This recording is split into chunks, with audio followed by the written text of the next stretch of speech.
mga bossing, magandang tanghali sa lahat. So, dito kami ngayon sa may Baguio City mga bossing. Diyos mio Marimar, nais ko lamang ipakilala sa inyo yung 3 unit na convoy namin mga bossing. Kahit ni isang beses mga boss, hindi kami nagkaroon ng problema, hindi kami nagka-aberya mga bossing. Talaga nakakatuwa. Ito na yung resulta mga boss ng paghihimas namin sa lahat-lahat bago namin i-long drive yung unit. So, sa mga nagbabalak, mag-avail ng segunda mano, huwag kayo matatakot mga bossing.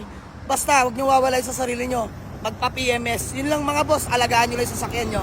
So, ayan, si Pendong, ang ating Super Grandia J na 2002 model, super fresh unit, no issue mga bossing. Mga boss, as I promise, anlikatok, pati interior, napakakinis mga bossing. Lata all the way yan, grabe.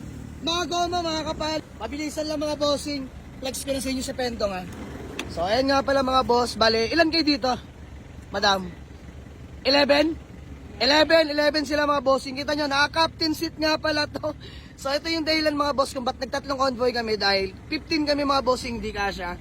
So ayan, 11-seater dito pasok mga boss. Napakasariwa ng mga upuan. Ayan, panawak na sa driver. So mga boss, sa mga nag-aabang kay Pendong, reveal natin yung price. May isa lang kaming inaantay pag nakauwi pa kami ng Cavite nang walang problema. From Dasma going to Ilocos Norte, Ilocos Sur, and then rekta ng Baguio. As for now, wala pa kaming nararamdaman na kahit anong problema mga bossing. So yung presyo, Boss D, reveal natin yung presyo pag uwi. Isa na lang, no? Isa na lang mga bossing. And then next mga boss, ang convoy natin, pangalawa, nabiglaan, wala sa plano. Toyota Vios E-Variant 1.3 mga bossing na automatic transmission. No issue mga boss, napakakinis, original paint. May minor retouch lang, may minor na retouch kagaya nung sa bumper lang sa likod. Yun lang naman. Pero the rest nung upon checking ko, wala na. Original paint. Nakarehistro, ice cold aircon. Newly PMS na rin pala ito mga boss sa malapit nating kaibigan. Bago natin nabili, na PMS niya na lahat yan. Kasi upon checking, bago coolant, bago change oil, bago alternator, bago mga belt. So, all goods, hindi ako nag-alinlangan na i-service siya. Napakasariwa ng Vios na ito mga boss. And then, last but not the least, ang ating Isuzu D-Max na si Buknoy mga boss. Hindi lang ako nakapag-vlog kanina. Syempre, for safety na rin, oh.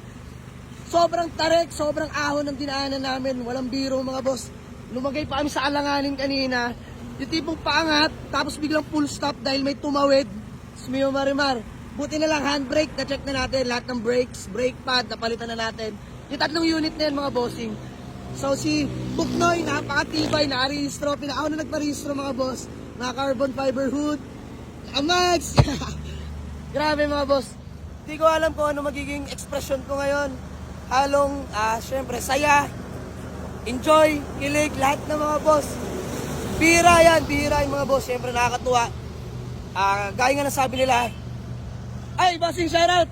Kung paano mo alagaan yung sasakyan mo, ganun ka rin ituturing na sasakyan mo mga bossing. So, maraming salamat Buknoy, Toyota Vios, and sige, alis nagmamaneo. Siyempre si Pendong, ang ating Super Grandia J. So mga bossing, last na lang, dahil pauwi na kami ngayon ng Cavite mga boss, pang 5 days na namin ngayon. So, yun na lang, isa na lang, sabi ko sa nila, magpa-price reveal kami nila Boss D. Pag nakauwi na tayo boss ng garahe, price reveal natin pag uwi ng garahe. Yun na lang, last na lang yun. So, boss, as for now, wala pa tayong nararamdaman. Kay Pendong, wala. Kami nag-check ng makina. Wala. Pinaka-check lang natin, gulong.